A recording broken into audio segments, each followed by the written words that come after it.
TV.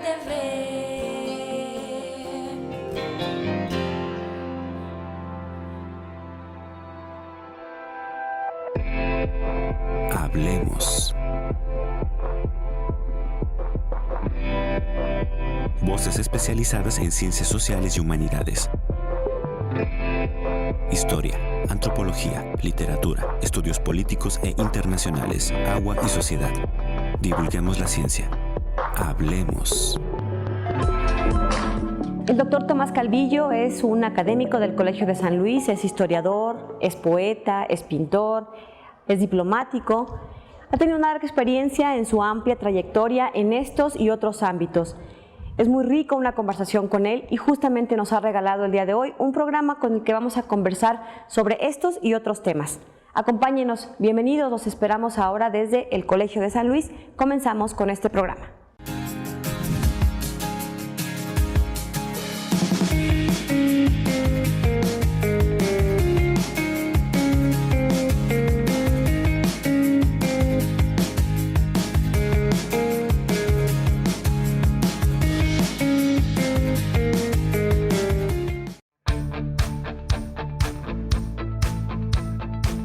Tomás Calvillo es narrador, poeta, ensayista y además investigador del programa de estudios políticos e internacionales del Colegio de San Luis. Estudió la licenciatura en Relaciones Internacionales en el Colegio de México, realizó la maestría en Historia en la Universidad Iberoamericana y es doctor en Ciencias Sociales por el Centro de Investigaciones y Estudios Superiores en Antropología Social, Ciencias Occidente y la Universidad de Guadalajara. Es fundador del Zaguán, revista literaria creada con el fin de promover la integración de las diversas expresiones literarias mexicanas. También ha sido miembro del consejo editorial de la revista Ixtus. Es fundador, además de expresidente, del Colegio de San Luis y fue embajador de México en Filipinas del 2008 al 2013. Su más reciente publicación es el libro El rapto de la interioridad, obra que consta de más de 150 páginas y contiene una recopilación de publicaciones divulgadas en Sin embargo MX y que forman parte de una colección de divulgación del Colegio de San Luis. El Colegio de San Luis, CONACYT. ¿Qué tal? ¿Cómo están? Bienvenidos a este espacio desde el Colegio de San Luis. Hoy nos da mucho gusto retomar esta nueva temporada de los programas que estaremos haciendo desde esta institución, desde este centro público de investigación especializado en ciencias sociales y humanidades, con un invitado muy especial. Es el doctor Tomás Calvillo, que como ya escucharon en su semblanza inicial, bueno, pues es presidente fundador de esta institución, además de muchos otros encargos y encomiendas que ha tenido y que han enriquecido su trayectoria como académico, como investigador, como poeta, en fin, que vamos a platicar sobre esto con él el día de hoy. Así que bueno, pues vamos a darle la bienvenida, vamos a comenzar con esta charla, espero que se puedan quedar con nosotros en los próximos minutos. Doctor Calvillo, gracias por estar con nosotros, bienvenido a este espacio. Gracias, Lidia, a ti por la invitación. Más bien gracias a ti por recibirnos en tu oficina, literalmente estamos en tu despacho, ya iremos tomando por ahí algunos aspectos que iremos mostrando a nuestro auditorio. Tomás, primero que nada, yo decía ahorita, y lo platicábamos también en esta cápsula inicial que mencionábamos, parte de las cosas que has hecho, de las muchas cosas que has hecho, has sido diplomático, has sido embajador en Filipinas, en fin, también eres poeta. De hecho, traigo aquí un par de fragmentos que me han llamado la atención de algunas de tus publicaciones. ¿Por qué la poesía? ¿Desde cuándo la poesía? Yo creo que la poesía fue lo primero, en verdad. O sea, antes que tu vocación de historiador, diplomático, totalmente. etcétera. Es más, cuando empecé la carrera de Relaciones Internacionales, la poesía fue muy importante porque también conocí a un grupo de poetas que formamos entonces una revista que se llamó El Zaguán. Entonces, paralelamente a la carrera de Relaciones Internacionales, pues este taller de poesía a mí me permitió balancear el interés que siempre he tenido por la literatura y en especial por la poesía con la carrera, en este caso Relaciones Internacionales. Esto está desde el origen y desde la prepa, pues uno ya escribía desde entonces. Tengo yo, la verdad es que obviamente no soy conocedora ni experta, pero me llama la atención cómo escribes tus poemas. Es una mezcla de muchos sentimientos, pero también de muchos elementos muy contemporáneos, muy rudos, muy fríos algunos, y que van así como en esta mezcla extraña para algunos, pero al mismo tiempo que sobrecoge, que llama la atención precisamente por esa extraña combinación. ¿Cómo la definirías tú? ¿Qué fragmento estás? Bueno, sí, tienes razón. Hay uno que es del, no sé cómo se llama, poema 21. Uh-huh. Dice: exhiben su gran fiesta y pretenden el reconocimiento a costa de millones que aún son promesa. Mira, yo creo que los problemas que vivimos contemporáneos y la poesía están íntimamente ligados. Veo a la poesía fundamentalmente, es en mi perspectiva, como un camino de conocimiento, ¿sí? Más que cualquier otra cosa. Si la poesía, la metáfora, el trabajo poético es una forma de expresar tu experiencia de la vida cotidiana y a partir también de reflexiones, de disciplinas interiores que le llamo, poder escribir sobre el mundo que te toca vivir. Entonces necesariamente estamos en un mundo que desde una perspectiva es un mundo muy trágico, cargado de mucha violencia, de mucha incertidumbre. Yo diría que es una de esas etapas de un cambio muy profundo que algunos, y me sumo a ellos, consideran incluso con el término de un cambio civilizatorio. Es decir, los ejes que han articulado la manera de concebir nuestra vida, nuestras formas laborales, de organización social, incluso familiar, están mutando, están cambiando muy velozmente. Y tenemos poco tiempo o pocas posibilidades de pensar en ello, porque todos estamos tratando de sobrevivir. Y con tu trabajo, cada vez más cosas, tratando de entender qué está pasando en corto, y los problemas mundiales se han vuelto tus problemas por estos medios de comunicación. Entonces, la atmósfera que estamos respirando no es una atmósfera nada fácil y el poema se impregna necesariamente de esa atmósfera. Tengo otro fragmento, no sé, es el poema 20, dice: no deja de ser extraño y más aún escalofriante este almacén de células que portamos, configuraciones matemáticas de un diseño por revelarse ajeno y pretendido propio. Bueno, esa es una tensión continua que percibo en mí mismo y percibo en el aspecto cultural, entre esta necesidad que tenemos, por un lado, de tratar de entender la trascendencia de nuestras vidas, más allá del contexto que nos toca. Y ahí entran muchas características o contextos que van desde lo religioso, espiritual, filosófico, etc. Y por otro lado, algo que a mí me parece está pasando hoy en día, que la cultura es una cultura muy narcisista, es decir, estamos continuamente viéndonos en el espejo y hay un empoderamiento donde la propia hipertecnología de esta época pretendiera sustituir a la tradición de los dioses o del Dios, es decir, de esta suprema conciencia creativa de la vida, está siendo sustituida por esta tecnología que quiere explicarlo todo. Esa tensión está en esos textos. Más bien tú léenos algo, tus favoritos, los que más te revelan. Mira, cuando me invitaste a esta entrevista, había separado dos textos con una finalidad. Uno de los libros, el reciente de El rapto de la interioridad, que es un libro de ensayos, después de volver a leer este libro que es publicado en el 2010, y los poemas son como del 2009, pero fue editado en el 2010, encuentro mucha resonancia con la prosa ensayística, con lo que ya percibías en la poesía, porque por lo general separamos la poesía del conocimiento cotidiano. Pero hay como 10 años de distancia entre un libro y otro, ¿no? Entonces te leo que se llama Paciencia. Este siglo XXI tiene un drama de origen, pretende la trascendencia en su fugacidad. Si te fijas bien en su política, cultura, economía y valores, y aún en sus religiones, entenderás su conflicto. Su ciencia y tecnología le ha hecho creer que todo es posible y es cuestión de tiempo. domina las imágenes y pretende atravesar las dimensiones. Cada avance también es una pérdida e ignora ese balance.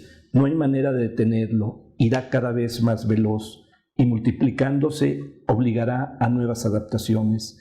Tendremos que saber lidiar con ello sin aniquilarnos, atrapados en lo virtual, en los viejos caminos que cruzan los espejos para llegar al laberinto, ese ombligo del tiempo. A ver, platícanos ahora la reflexión en torno a este poema. Lo que comentaba, la velocidad es tal vez una de las características hoy en día. Todos tenemos prisa, nadie tiene tiempo de reflexionar nada. Todos tenemos prisa, sino tal vez pensar en el propio concepto de velocidad, porque lo que caracterizó a la ciencia y la tecnología en Occidente y su despegue en el siglo XX y XXI tiene que ver con una pregunta que no la hacemos: ¿por qué queremos ir más rápido? Es decir, ¿por qué le apostamos a la velocidad?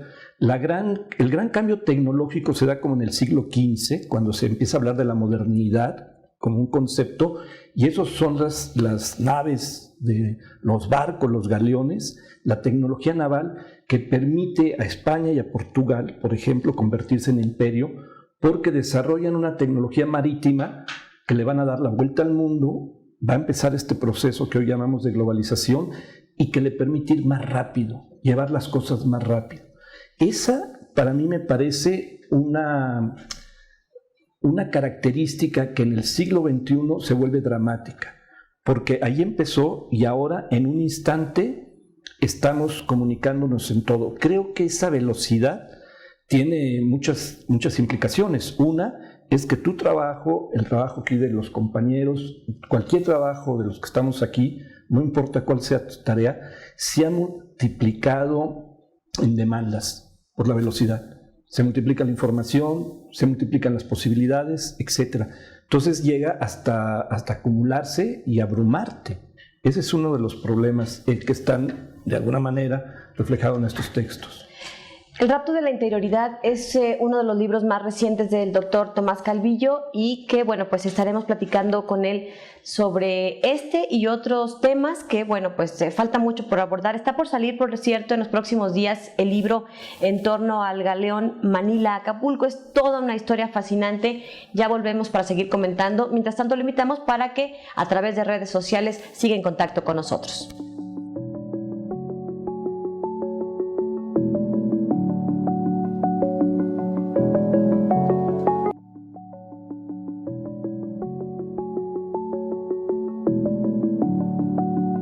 De regreso, estamos en el cubículo, en el despacho del doctor Tomás Calvillo, aquí desde el Colegio de San Luis, y la verdad es que estamos platicando de temas que a veces no nos damos el tiempo, el permiso, la reflexión de pensar en torno a ello, de discutirlo. Antes, hace muchos siglos, la opinión pública se formaba justamente en los espacios en donde coincidían las personas, la comunicación era a través de cartas, en donde se tenía tiempo para pensar, corregir, hasta llegar a un punto en el que estaba lista esa carta para enviar, de modo que era un documento pues pensado, reflexionado y listo para una comunicación que se entablaba por esa vía. Y decías antes de irnos al corte de esta velocidad que tenemos y nos hablabas un poco de la fuerza naval que tenían algunos países y que siempre llevaban como esta prisa por evolucionar y los llevó a la locomotora, al avión, a los inventos, al desarrollo de las nuevas tecnologías, en donde siempre estamos contentos porque nos podemos comunicar más rápido, con más capacidad de memoria. Pero ¿qué tanto realmente nos estamos comunicando los seres humanos o qué tantas implicaciones puede tener finalmente en nosotros como raza, como género humano? Tienes un par de textos más que nos querías comentar y compartir. Antes de entrar en esto, me hiciste pensar ahora que hablabas de las cartas, que es muy importante. Todavía nosotros somos una generación que en nuestra adolescencia escribió cartas, ¿sí? Ya no, bueno, ahora las son electrónicas, pero tienen otro ritmo, otro sentido, etc. Y te lo comento porque mi querida tía Conchita me juntó un expediente que tenía ahí guardado de artículos, en fin, y venía una carta que mi memoria la tenía perdida, que le había mandado en 1973. ¿Tú a ella? A ella y a su esposo, el doctor Nava.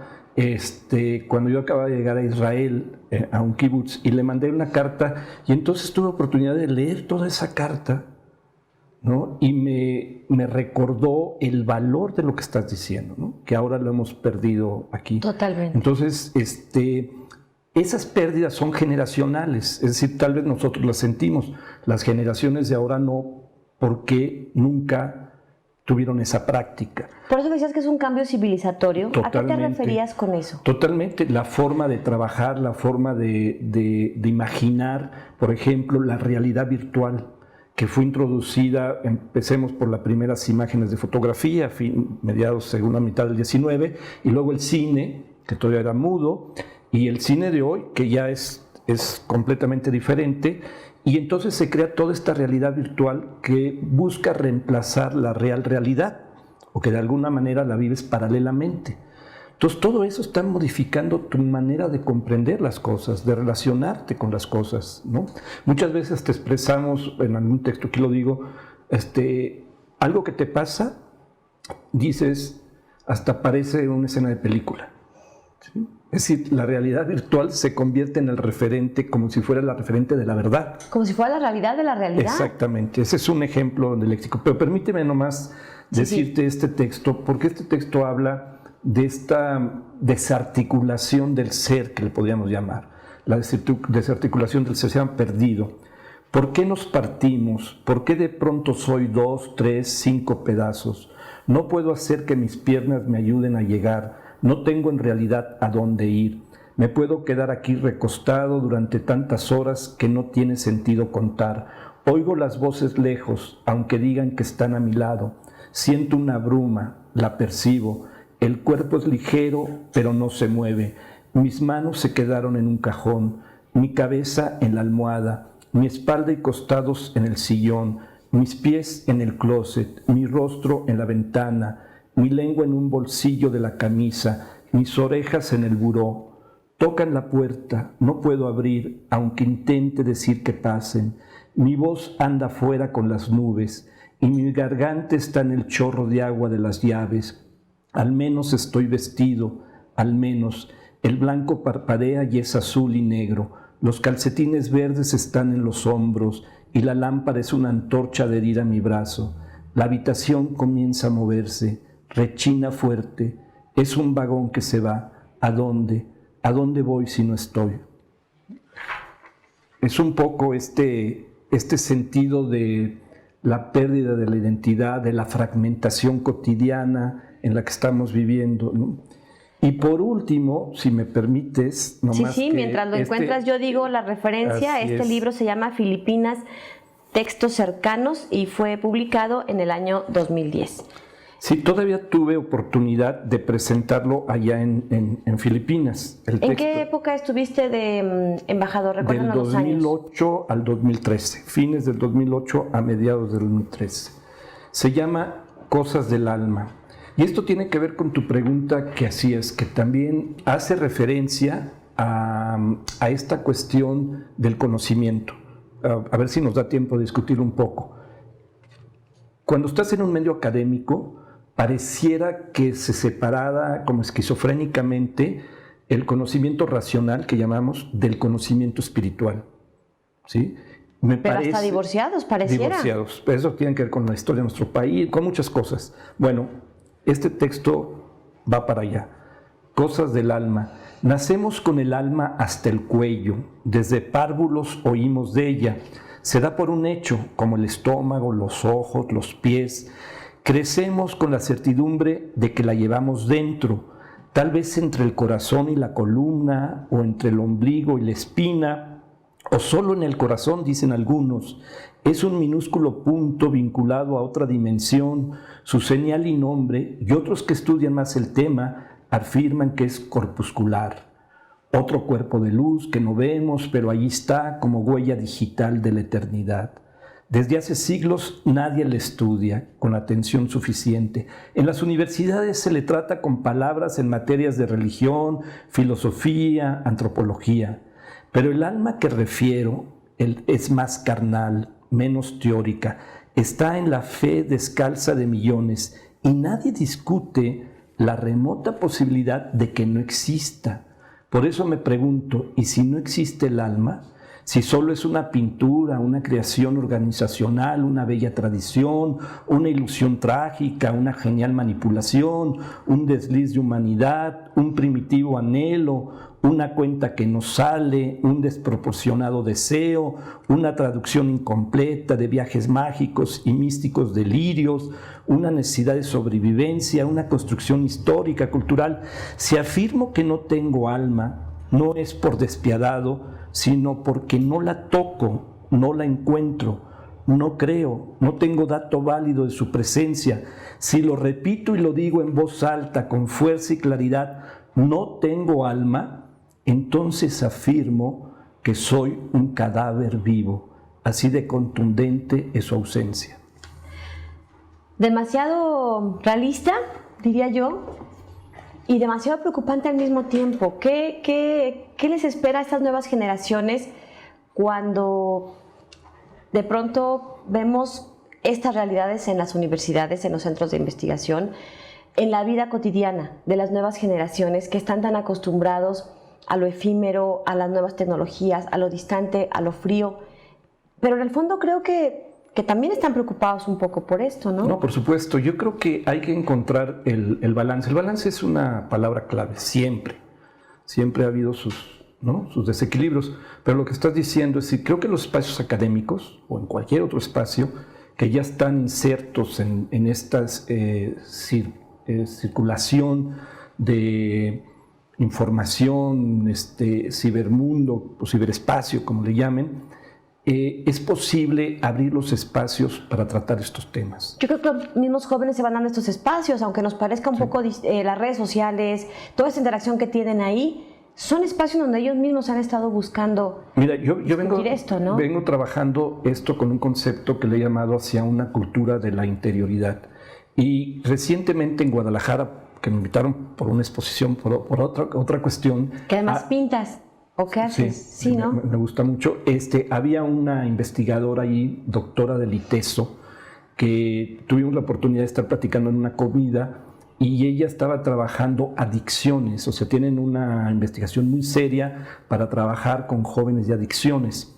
Entonces se han dado cuenta de la complejidad del tema y entonces ella tuvo algún contacto con alguien que estaba en la filosofía budista en Guadalajara y empezaron a intercambiar experiencias de esa filosofía budista, de esa práctica, para ver si les ayudaba en el trabajo con las adicciones. Y me decía, es que el tema que tenemos, introducir esto en el mundo académico cuesta mucho trabajo. Lo ven como muy divorciado del tipo de prácticas. Entonces, cuando empezamos a platicar de esto que estamos hablando ahora, pues terminamos con que me invitó, ahora me invito, espero ir dentro de 2 semanas, a hablar sobre adicciones, que es la especialidad de ellos, y hacia una cultura de la interioridad, que es la búsqueda de exactamente lo que estás preguntando, cómo con conceptos que usamos en los espacios académicos podemos empezar a vincular con los conceptos y prácticas que yo le llamo técnicas de la espiritualidad, que ayuden a la percepción del mundo y a tu experiencia de vida, sin necesidad de ser de tal iglesia o tal religión. No tiene que ver con eso. Vamos a hacer una pausa y regresamos para seguir platicando con el doctor Tomás Calvillo, que como ya vio usted, tiene tema para largo. Se nos ha ido medio programa y todavía no aterrizamos en el último libro, en su experiencia como embajador, en fin. Vamos a regresar después de esta pausa. Les sigo pidiendo que se comunique con nosotros a través de redes sociales y mientras lo dejo con estos episodios Colsan, que es parte de lo más importante que se ha vivido aquí en la institución en los últimos días. Volvemos.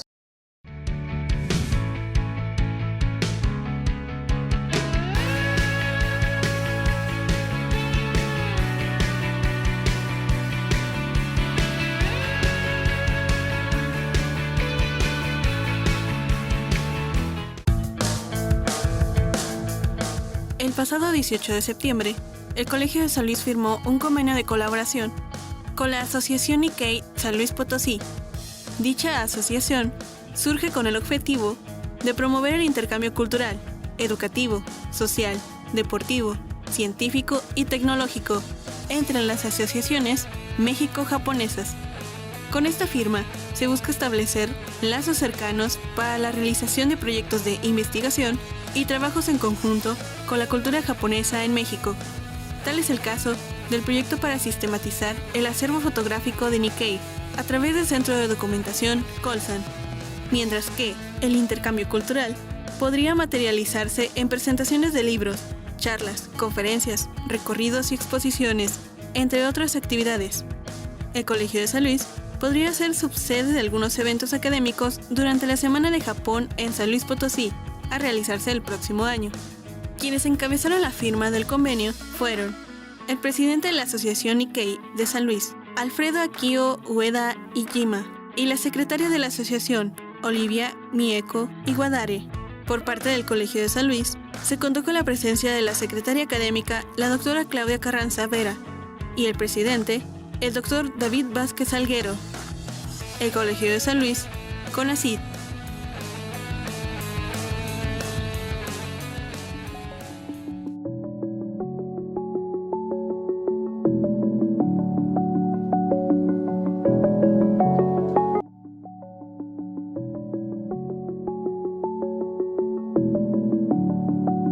Bien, estamos de regreso y vamos a seguir platicando con el doctor Tomás Calvillo. Decía yo que uno de los más recientes libros es este de El rapto de la interioridad, en donde de algún modo también abordas, pero ahora desde la prosa, esta etapa, esta época en la que nos está tocando vivir con esta velocidad que tú decías, las nuevas tecnologías y de algún modo el abandono del ser, o ¿cómo lo resumirías?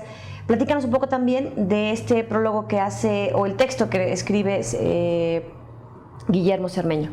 Mira, primero fue una coedición con Pulso y el Colegio de San Luis, que partía de textos que yo había publicado algunos, los retrabajé, los adapté, digamos, los seleccioné en el periódico electrónico Sin Embargo.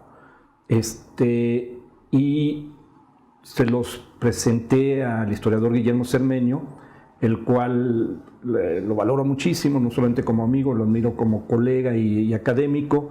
Tuvo que ver muchísimo con la fundación del Colegio de San Luis. Yo diría que fue de esos actores claves en un momento cuando se le propuso en el archivo histórico, que en aquel tiempo dirigía la doctora Isabel Monroy, se le propuso a Guillermo, que vino a dar una conferencia. De hecho, al inicio, ¿no? La inauguración del colegio. Bueno, eso ya fue después, pero Guillermo ayudó a la formación profesional del núcleo que fundó el colegio, ¿no? Él fue una parte importante. Entonces, Guillermo siempre ha estado más en la parte de la historia y del pensamiento sobre la historia, de cómo se hace la historia, etc. Entonces le mandé este libro, le gustó, hizo una muy bella presentación, le dije que estaba mejor que los propios textos del libro, y es verdad, es muy buena presentación, y ya habla de eso, lo que estás mencionando, pero más acercándolo ya no a la literatura, a la poesía, sino a la política.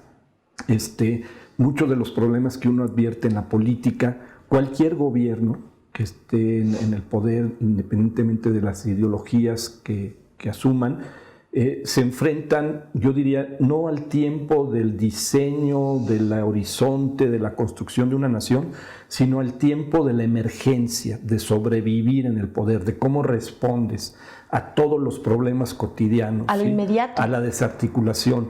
Porque lo que planteo es que el concepto de Estado nacional, que es un concepto que surge muy de la mano de la Revolución Industrial, 18, 19, 20, ¿sí? Y yo diría que todavía hasta la segunda mitad del siglo XX, pero se empieza ya a desarticular mucho en los años 70, que coinciden con la llamada transición democrática de los 80, en fin. Este Estado-Nación en el cual nos organizamos nosotros como sociedad, construimos procesos de identidad colectiva, el ser mexicanos, pues el ser mexicanos en el siglo XX no es lo mismo que en el XXI, o lo que era en el XIX, y no se diga en la época colonial, que era parte de un territorio, de una monarquía, de un imperio, como lo quieran llamar ahora los historiadores. De esa época, en fin.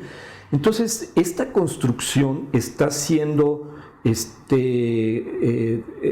en mutación, digamos, verdaderamente en mutación, y entonces nos provoca muchísimas tensiones. Y el elemento fundamental de la mutación es esto, es la revolución tecnológica. Cuando se habla hoy en día, ya se venía hablando desde hace mucho, pero ahora el gobierno actual lo ha asumido como parte de su discurso, ya incluso oficial, del neoliberalismo. Siempre he pensado que el neoliberalismo es un efecto, no es la causa. El neoliberalismo es un efecto de la revolución tecnológica informática en su fase digital, ¿sí? Y de postindustrialismo y hipertecnología, que produce este concepto de neoliberalismo. Es decir, en el momento que tú puedes apretar con un botoncito aquí y mover capital de un lugar a otro, entras a otro ritmo del capitalismo, entras a otro ritmo de organización, etcétera. Entonces, y necesitabas un neoliberalismo para poder se produce lo que hoy llamemos neoliberalismo, porque además, como todo, no hay un socialismo nada más, no hay un neoliberalismo nada más, hay muchos matices. Nosotros seguimos estando un poco, ya no tanto, en la periferia. Estamos pegados a uno de los centros de este momento, y hay otros centros. Es decir, hay un contexto que está moviéndose muy fuerte, y el libro trata sobre eso, es decir, cómo seguimos a veces con conceptos que ya no están. La gran dificultad política es construir un nuevo lenguaje que represente lo que está pasando. Venimos cargando conceptos de épocas que ya no viven, no porque si tú hablas de democracia, pues no es lo mismo la democracia en el 19, no es lo mismo en el 20, no es lo mismo en el 21, y si a eso le agregas algunos ángulos ideológicos, pues también el concepto de democracia se mueve, una democracia más social, una democracia más liberal, en fin. Esos conceptos no están del todo dando expresión a lo que está pasando. No te digo cuál debe ser la expresión. Lo importante es señalar eso. Es decir, hay un fenómeno que nos está rebasando y prácticamente está rebasando el mundo de la política. Por eso el mundo de la política mundialmente está en crisis, digamos. Siempre hay una crisis, siempre hablamos. Yo desde que nací estamos en crisis, pero esta característica de la crisis de ahora es muy honda, porque lo que se está discutiendo es cuál es la representación y el orden de los nuevos sistemas políticos, y a quién representan, cómo representar, cómo ordenar, en un mundo que no es que tú quieras o no, ya está globalizado, ¿sí? Ya construiste una sociedad mundial con muchas capas sociales también, de género y todo, pero es mundial. Es decir, ya no puedes escaparte o aislarte, tienes que jugar en ese campo.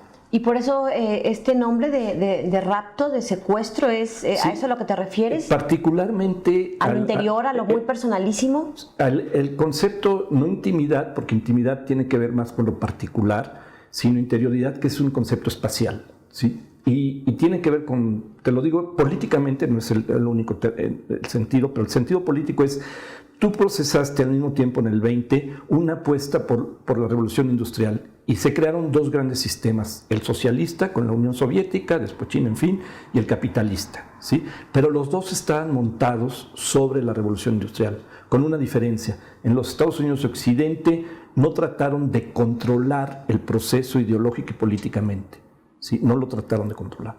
En la Unión Soviética cometieron el error de tratar de controlarlo, de adoctrinar, controlar, etc. Entonces, el capitalismo occidental se disparó porque con la libertad intelectual permitió desarrollar ciencia, tecnología, se disparó al grado de que la Unión Soviética se desmoronó.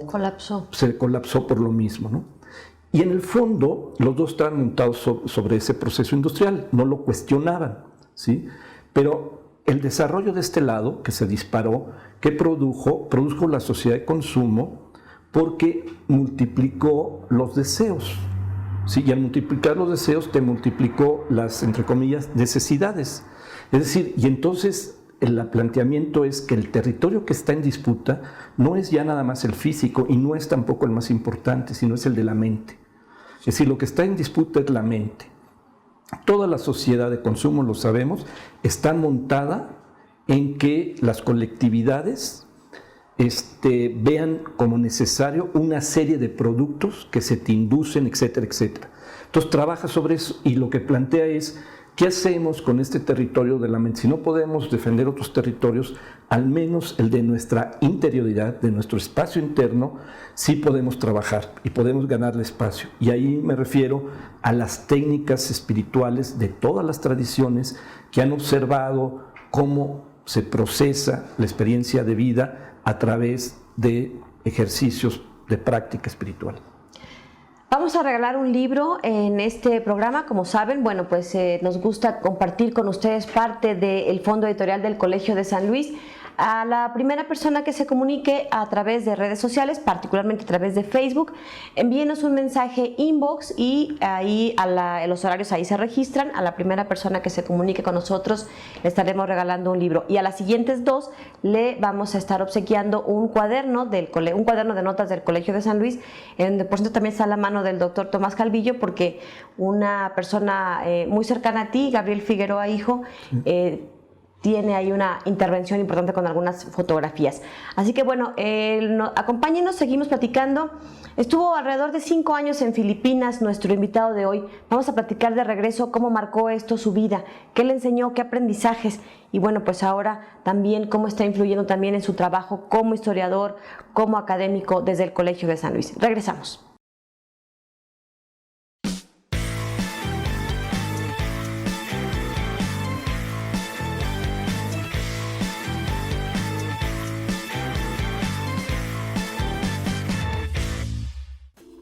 Hola, soy Norma Gauna, directora de la Biblioteca Rafael Montejano y Aguiñaga del Colegio de San Luis. ¿Quién fue Rafael Montejano y Aguiñaga?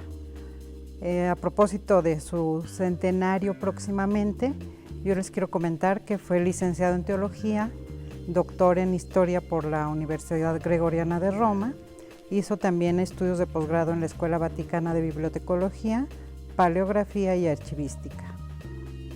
Colaboró durante su vida en varias instituciones. Voy a destacar que fue profesor en la Universidad Autónoma de San Luis Potosí, también dirigió la biblioteca y creó y dirigió la Asociación de Bibliotecarios de Universidades e Institutos de Enseñanza Superior de la República Mexicana.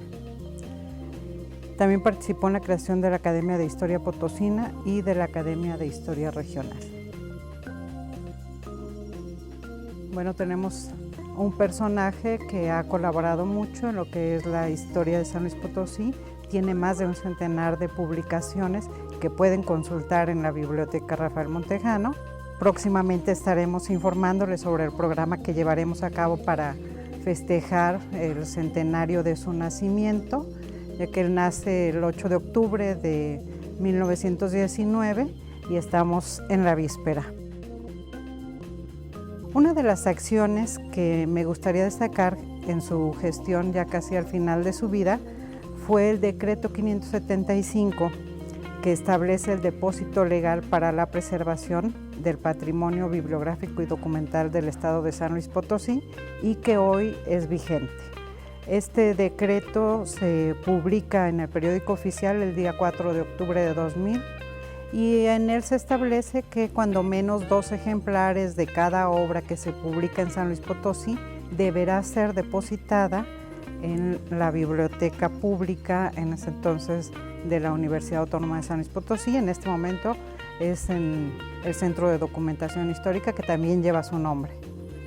Agradezco su atención y los invito a que nos acompañen en la celebración del centenario de su nacimiento y próximamente tendrán más información.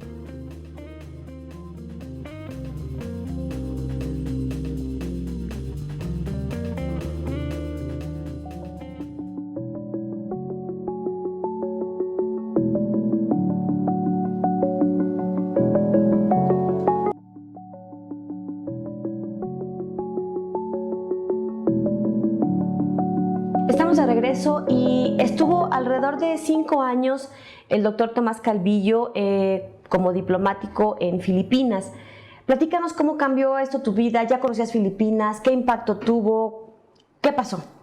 No, por supuesto, no conocía Filipinas y pues fue un descubrimiento personal, fue una experiencia rica, me permitió conocer... ¿Qué eras, embajador, verdad? Sí, conocer parte de la diplomacia mexicana, cómo funciona de dentro de la diplomacia mexicana. Yo había estudiado la carrera de Relaciones Internacionales en el Colegio México, tenía colegas que escogieron la carrera diplomática, digamos, estaba familiarizado con el tema, pero ya en la práctica de una representación de un país en otra nación, pues es otro boleto, vamos. Y fue muy interesante porque al final Filipinas está en la periferia de la política exterior de México, ¿no? Es decir, los centros de interés, y más últimamente se ha ido cerrando un poco, pues son Estados Unidos, los países europeos, en el caso del Asia, pues China, Japón, que siempre ha habido, Singapur, que financieramente se ha vuelto muy importante, en fin.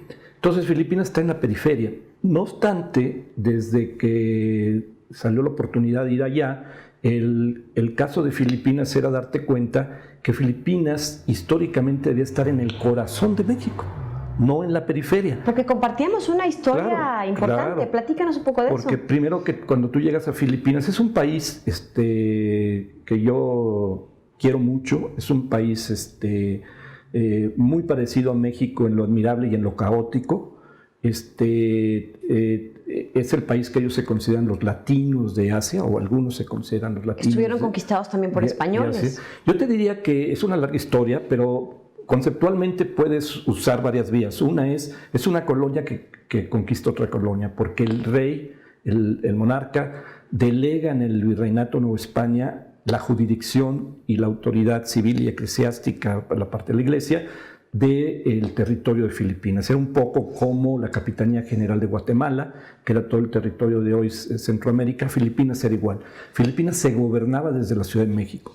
Y además, con este trayecto del galeón Manila-Acapulco famoso, la nao de China, se mantuvo una relación comercial de 250 años con Asia, porque Manila se convierte en la plataforma del comercio, de los productos, incluso provenientes de India, provenientes de Persia, la actual Irán, parte de Irak, provenientes de todo el sureste asiático, incluyendo Tailandia, lo que es Vietnam, lo que es la antigua Indochina, Vietnam, Laos, Camboya, todo el área de China que da al Pacífico, toda esa región mandaba sus productos a Manila, y de Manila venían al puerto de Acapulco, y de este lado se mandaba la plata, principalmente la mexicana y la peruana, y el monopolio de ese tráfico, de ese comercio, lo tenía España, pero se administraba desde España.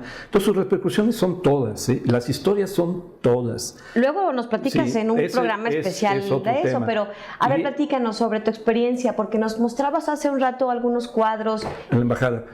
Prácticamente los cuadros de allá son los que tienen que ver con Filipinas. Me tocó estar en una embajada muy pequeña, éramos 4 del servicio exterior y como 8 o 10 de locales filipinos, y lo primero, pues mi bagaje fundamental era el académico, y lo que me daba cuenta ahí es que coincidió con si no mal no recuerdan, los 500 años del nacimiento de Urdaneta. Andrés de Urdaneta va a ser el piloto que va a descubrir la ida y venida del galeón Manila-Acapulco, y México no lo celebraba más que los expertos del tema, y entonces era un tema que España se lo había adjudicado por completo. Para España, incluso ahí hay un monumento de Legazpi, que es el otro importante conquistador de Filipinas, y prácticamente el monumento pues era una celebración entre el gobierno de Filipinas y España, en fin. Entonces México estaba aislado, a pesar de los esfuerzos de otros embajadores, aislado de todo eso. Es decir, es una historia, España ve la historia como del galeón, y nosotros éramos un fast track, un puerto de paso, ¿sí? Y no fue así. La historia es una historia extraordinaria, intercultural. Hay un intercambio de alimentos, de flora, de fauna, de étnicos, en fin, muchísimas cosas muy ricas, que ya no sabemos qué vino de allá y qué llevamos nosotros a esa zona. Entonces, fue yo tomé una tarea de armar una gaceta, un newsletter, que le puse Galeón de Acapulco, para poner el nombre de Acapulco, no nomás el de Manila y no nomás el de España. Y entonces esa fue una de las líneas de trabajo, con buenos aliados filipinos que hicimos, prácticamente con uno que ya falleció, un querido senador, el senador Angada, que era como el mecenas de la cultura en Filipinas y de la educación, un senador que lleva muchos años, fue rector de la Universidad de Filipinas. Hicimos una buena alianza en eso. Él tenía mucho interés primero por España y luego agarró el interés por México, y logramos que se creara el Día del Galeón el 8 de octubre, ¿no? Que lo formalizó Filipinas internamente, y luego en la UNESCO se formalizó como un día internacional, el Día del Galeón. Entonces en esa parte estuvimos trabajando culturalmente. La parte política es un país muy interesante, muy complejo, como los países hoy en día. La experiencia de estar con un cuerpo diplomático que a mí me tocó, de embajadores que ya iban de retiro, como que Filipinas era su último puesto, fue también muy enriquecedor, porque era gente que ya tenía mucha experiencia, más relajados, ¿no? Entonces podías aprender de ellos. Y luego, bueno, pues hicimos todo un proyecto que quedó a medias y todavía sigue, digo quedó a medias porque yo dejé la embajada y ya era un proyecto que tomó el carril privado allá en Filipinas, que era la de construir un museo del Galeón Manila Acapulco allá.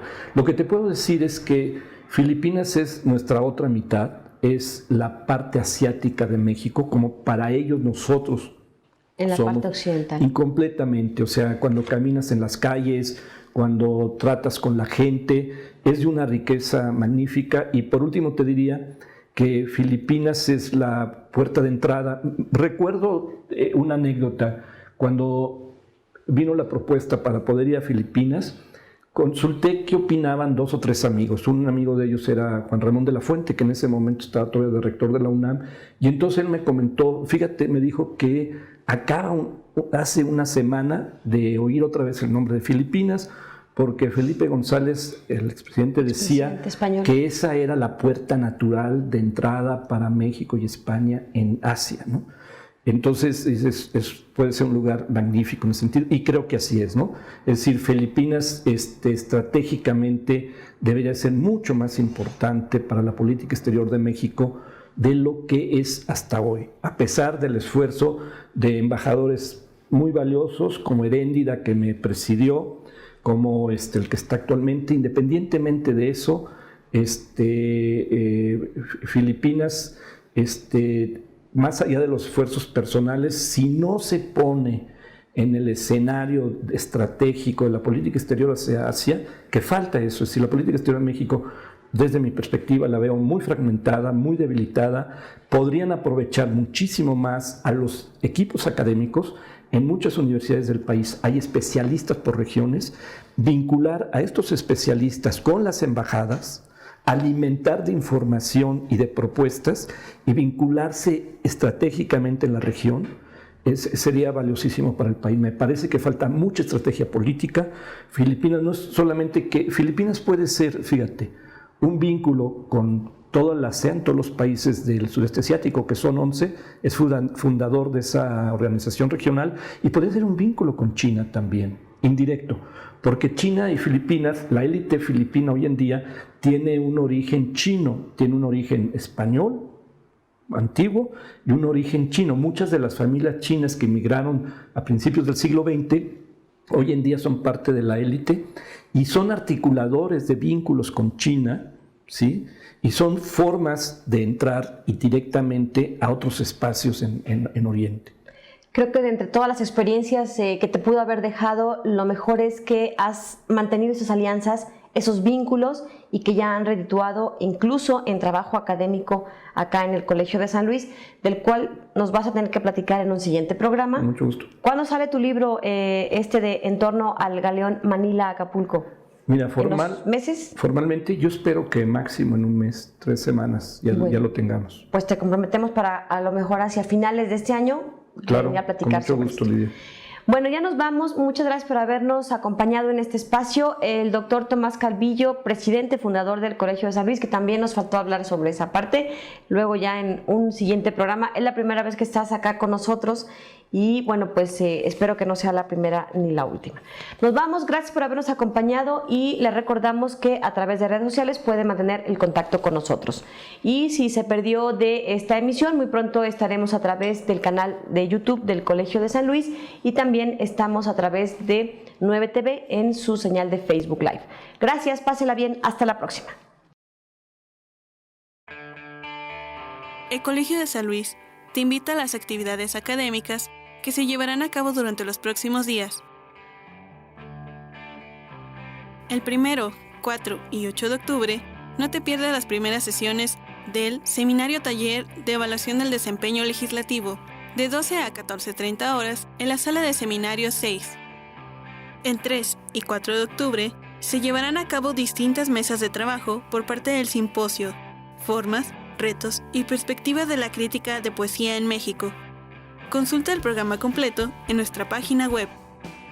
El 7 de octubre se realizará la charla El Quijote Cerebral, Ficción, Lectura y Neurociencias. Imparte el doctor Juan Manuel Verdeja Acevedo, de 11 a 15 horas en la sala de videoconferencias 1. El 8 de octubre los invitamos a la conferencia magistral La patrimonialización de la naturaleza, a cargo del doctor Pedro Tomé, a las 17 horas en el Aula Magna Colsan.